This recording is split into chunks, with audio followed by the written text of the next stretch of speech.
when I say I want to sing, I'm at the university, I'm getting good grades, I'm learning economy, etc. And all of a sudden, I do this song that is starting to be big on the underground, and people are starting to like me. And people are starting to tell me, hey, come to this city, perform. And me, listen, I live in Paris, in the rich neighborhood, 16e arrondissement. So there's the 16th district. It's like for the richest people, they live there. And I have no clue that this city is the ghetto, or that city is this or that. I have no idea of all that shit at that time, right? So I start going out there to perform. And every time I go to places to perform,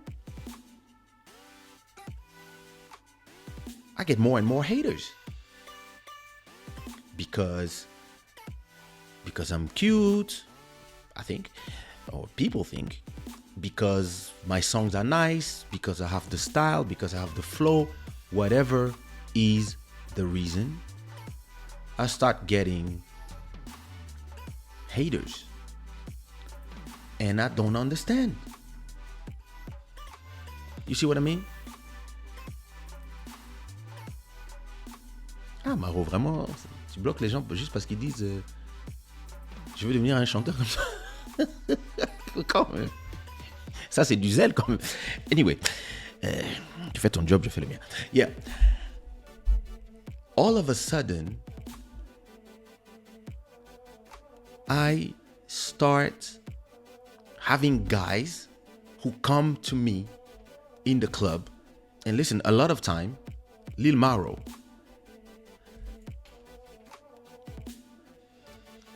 Lil Maro was there as a friend and a fellow beatmaker, but he was also security.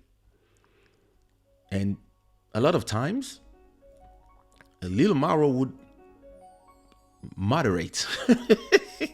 He would do what he's doing now in the chat. He would do this in the clubs in real life. Some people have a problem. They come to me. All of a sudden, Lil Maro is in front of them. Lil Maro is a mountain. And they're like, yeah, what up? And you want to get slapped by Lil Maro, you will sleep for a week. And no, but he was talking to this girl that I like. And that's not my problem. Get the fuck out of it. That was Lil Maro. Most of the time, I was just chilling. And I was like, and then Lil Maro would be like, yeah, this guy was, and I was like, but why? What? I didn't do nothing. So listen, let me go back to my story. This guy comes out of nowhere and he says,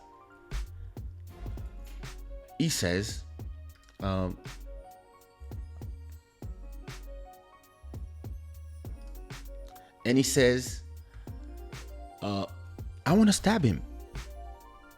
And people are like, stab him for what? So listen, we are in 94. And me, I'm like, but what did I do? I don't like him. He's always with his glasses. He think he's all that. Who you think he is? Da, da, da, da. And me, I'm like, I have the right to put any accessory I want. This is not a reason to stab somebody.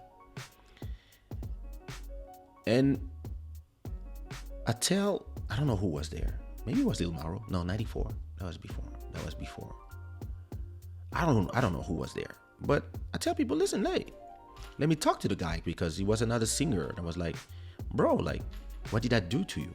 He was like, no, you did nothing to me. I said, but why would you want to stab me? He said, no, but there's this girl called Gabriella. I really like her. I said, okay. But do you know who I'm talking about? I said, yeah, Gabriella, the Cap Virgin girl. I said, yeah, listen, I really love her. I really like her. I love her. I said, okay. And what does it have to do with me? And he was like, well, she likes you. She likes you. She thinks you're a great singer. She thinks this, she thinks that. Je t'expliquerai, Mao. And I'm the guy's like, yeah,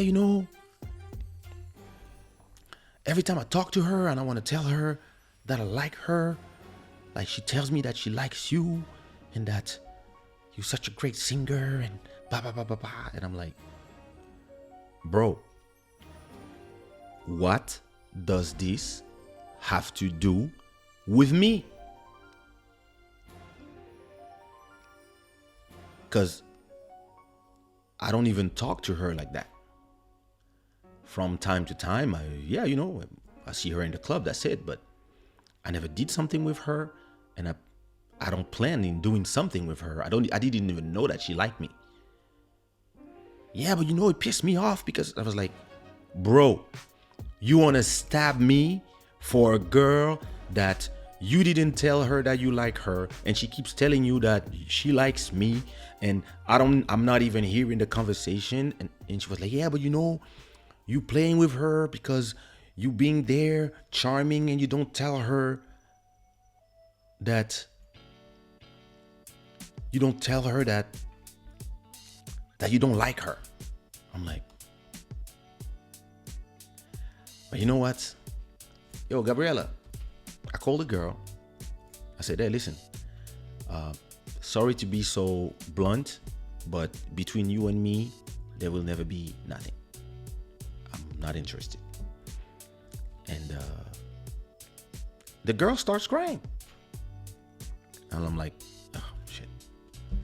So the girl was sad. And she left the club. Heartbroken. And I look at the guy and I'm like, okay for you? And he's like, yeah, perfect. Thank you so much. So after a week, I come back to the club. I think it was Diamant Noir. No. Was it Diamant Noir or was it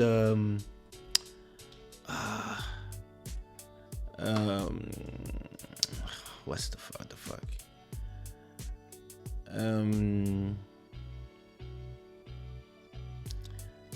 Lil Mauro, what was the name of that club? The club 15e arrondissement, where we used to go all the time. La Seine? I think it was La Seine. Was La Seine? Whatever. So me and Lil Mauro, the next day, that's probably 95, 96, I don't remember. No. Whatever. We go back to the club. And when we arrive in the club, I see the guy again. And the guy who wanted to stab me last week is super smiling now. Yo, brother, oh, thank you so much. Oh, you clarified everything. I'm like, all right, well, listen, glad I could help. So, did you get the girl? Like, did you tell her how you feel? Did you conclude something? And he's like, no, she doesn't want to talk to me ever again. But I'm happy because things are clear now. And I know that she knows that you don't want her, and she knows that I love her, but she doesn't love me, and she doesn't want to talk to me anymore. And I'm like,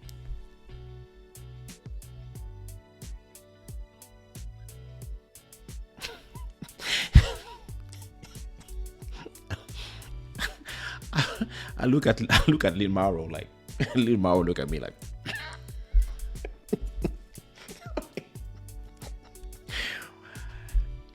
and non, c'était pas l'Alizé. Non. 15e arrondissement. Birakem. Je crois que c'était la Seine. And I look at the guy and listen, this is before my albums come out. I'm just famous in the underground. So like, I'm not making no money. I still live at my parents' house. Like people know me. And listen, when you want to sing, You want to sing because you want to express yourself. You don't want to sing for crazy people to want to stab you because of girls that you don't care about. And when you get famous, all these things arrive.